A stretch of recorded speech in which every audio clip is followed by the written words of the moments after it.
우리가 지도자를 어떻게 봐야 되느냐, 누구를 지도자로 봐야 되느냐, 그럴 때에 우리는 많은 분들을 얘기할 수 있지만은 우리 민족이 고난의 길을 걸을 때 그 길을 헤쳐나가는데 무슨 역할을 하십니까? 또 나라가 어려울 때 나라를 살리기 위해서 무슨 일을 하셨느냐, 그런 것을 기준으로 해서 우리는 지도자를 본다고 생각을 합니다. 그런 점에서 우리 최영대 회장께서 여러 번 인천 김성수 선생님, 또 오늘은 김대중 대통령과 함께 엮어서 좋은 기회를 마련했습니다. 감사드리고, 특히 한 교수님께서 김대중 대통령과 연결해서까지 좋은 말씀을 하셨습니다. 저는 이 두 분을 비교했을 때에, 저는 먼저 역사학자가 아닙니다만 제가 공부를 하면서 또 기자로 있으면서 시사를 하면서 어떻게 해야 이 가장 낙후된 전라남도를 발전시킬 수 있겠느냐 보면은 이분들이 주장했던 그 주의, 정신, 그것이 저는 참 중요해 있다고 생각해요. 저는 이 두 분의 인천 선생과 후광 김대중 대통령의 정신을 몇 마디로 요약을 해라, 그러면은 저는 이분들이 가지고 있는 가장 큰 생각이 민족에 대한 애정입니다. 민족주의. 그 다음에 그 암울한 시절에 인천 선생님 같은 경우는 일제시대의 문화정책으로 동아일보를 창간하시는데 거기에 제1번이 민족주의. 아무리 일제가 문화정책을 표방했다 하지만은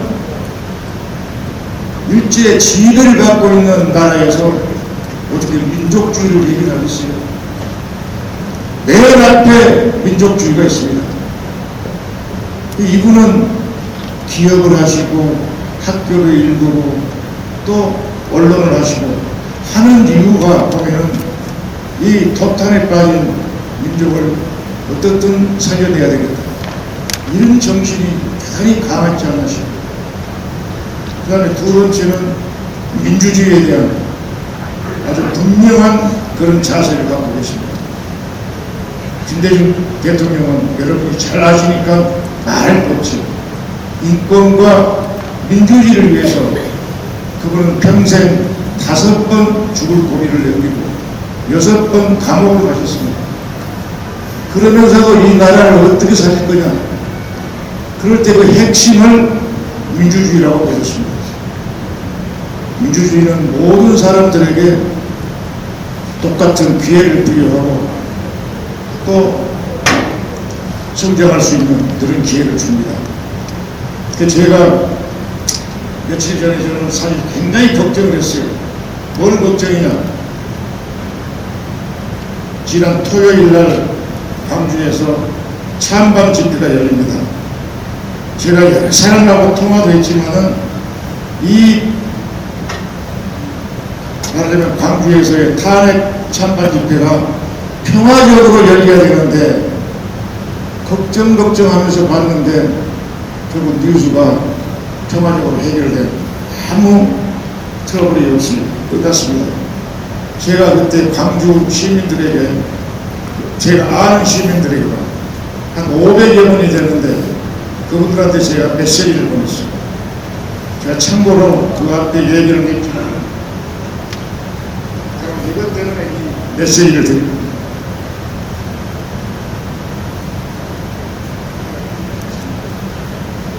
광주에서 탄핵 관련 찬반 집회가 무사히 끝나서 다행스럽습니다. 일부에서 탄핵 반대 세력들의 광주 집회를 허용해서는 안 된다는 그런 주장을 했지만 나는 여기에 동의하지 않았습니다. 민주주의의 기본적 가치는 언론의 자유와 집회 자유에 있습니다. 민족 양측 집회가 모두 평화적으로 끝나서 역사의 고비마다 희생과 헌신으로 소명을 다했던 호남인들의 성숙한 민주시민 의식이 다시 확인되었습니다.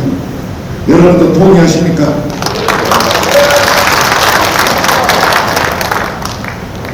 민주주의는 이 두 분 우리 선배들께서 강조하신 민주주의가 바로 그겁니다. 내 의견만 중요한 것이 아니고 다른 사람은 다른 생각을 가질 수 있다. 다른 생각이 있으면 대화하고 토론해야 됩니다. 그것을 안 하고 일방적으로 가면은 그건 독재주의. 그래서 광주 시민들이 성숙한 자세를 그렇게 보이신 것에 대해서 저는 대단히 감사하게 생각을 하고 정말 호남인들이 다시 한번 자랑스럽다 이런 생각을 갖게 됐습니다. 마지막으로 이 두 분께서 민족주의, 민주주의 다음으로 강조하신 게 뭐냐면은 문화주의입니다. 문화. 김대중 대통령께서도 수없이 말씀을 하세요. 20세기는 산업시대로서 자본과 토지와 이런 것들이 필요한 시대지만은 21세기는 정보화 시대에 문화와 지식이 지배하는 사회다. 우리나라를 경제 위기를 극복하면서도 이런 기반을 다지는, 그래서 경쟁력을 갖는 나라로 만들자. 문화를 대단히 강조하셨어요. 일본 문화 개방한다고 반대하실 때 김대중 대통령께서 문화는 흐르는 물과 같다. 흘러가다가 좋은 것은 받아들이고 나쁜 것은 버리면 좋은 것들만 모여서 강으로 가고 바다로 가서 나중에 큰 물결을 이룰 것이다. 이런 길을 가야지 폐쇄적인 문화로만 가면 안 된다. 그런데 개방하는 효과가 어떻게 나타났어? 그때는 전부 일본 문화가 한국 와서 지배할 것이다 생각했습니다. 그러나 지금 일본 문화 한국에서 찾아볼 수 없어요. 공무원들이 왜 금지곡을 만드느냐? 왜 영화를 금지하느냐? 문화는 창조다. 창조를 어떻게 관리들의 눈으로 재단을 하느냐? 문화는 지원을 하되 간섭하지 마라. 그게 김대중 대통령의 지시입니다. 그래서 문화를 그렇게 해서 나는 검열을 없앤 영화가 처음으로 나온 게 쉴이라는 영화입니다. 저는 그때 바빠가지고 그 영화를 못 봤습니다만 얼마나 많은 사람들이 그 영화를 보고 참 창조적인 얘기를 할 수 없었던 주제를 갖고 다룬 겁니다. 그런데 놀랍게도 일제 치하에서 먹고 살기도 힘듭니다. 그런 시대에 인천 선생님께서 문화를 말씀하셨어요. 문화주의. 저는 그때 깜짝 놀랐어요. 제가 사실 기자가 돼가지고 우리나라 언론사를 보는데 그게 나와요. 문화. 저는 사실 지금도 잘 영화를 잘 보지 않습니다. 너무 픽션이 많고 특히 한국 영화를 보면은 과장된 게 너무 많아요. 한국 역사 다루는 저는 영화, TV 드라마를 잘 보지 않습니다. 젊었을 때 제가 가장 많이 본 것은 서부극입니다. 서부 영화. 왜 제가 거기에 심취했느냐? 거기에서는 절대 거짓말하는 사람, 나쁜 짓 하는 사람 승리하지 않습니다. 꼭 옳은 길을 가는 사람, 힘이 없어도 결국에는 이기는 사람, 그런 사람들이 정직한 사람. 그러니까 그거 영화를 보고 한국 영화를 보면 너무 한국 영화 재미가 없어요. 온갖 궁중에서 술수, 너를 죽이고 내가 살고, 내가 돈을 벌고 너를 죽여야 돼. 그런 음모가 판치는 게 한국 역사 드라마더라고요. 그래서 저는 안 봤어요. 저 지금도 잘 안 봅니다. 그런데 김대중 대통령께서 바로 그런 문화의 중요성을 강조하시면서 저는 기억이 참 많습니다. 저는 김대중 대통령께서 우리나라가 어떻게 살아야 되느냐, 제가 김정일 위원장하고의 대화, 정상회담, 또 옐친 러시아 대통령하고 정상회담, 장점인 중국 주석과의 정상회담, 클린턴 또 일본 아버지 수상 정상회담, 이런 데를 제가 참석을 하면서 느끼는 게 있습니다. 뭐냐, 결국은 그 대화가 뭐냐, 평화입니다. 주제는 평화입니다. 그래서 러시아의 옐친 대통령도 중국의 장점인수도 없고, 김대중 대통령의 햇볕 정책 지지합니다. 그걸 받아내는 겁니다.